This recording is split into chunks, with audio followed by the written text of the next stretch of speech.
চুল পরিষ্কার সুস্থ রাখতে সপ্তাহে 2 দিন শ্যাম্পু করার নির্দেশ দেন সৌন্দর্য বিশেষজ্ঞরা।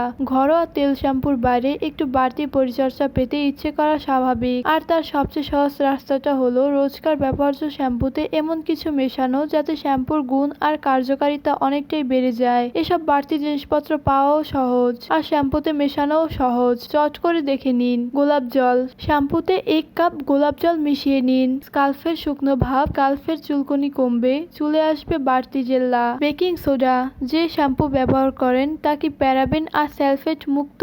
এ ধরনের শ্যাম্পুতে ফেনা তেমন হয় না, তবু যদি বাড়তি ফেনা পেতে চান শ্যাম্পুতে মিশিয়ে নিন অল্প বেকিং সোডা। ফেনাও হবে, স্কাল্প আর চুল পরিষ্কারও থাকবে। স্কাল্পে বাড়তি পুষ্টি যোগাতে চাইলে শ্যাম্পুতে যোগ করুন 1 টেবিল চামচ মধু।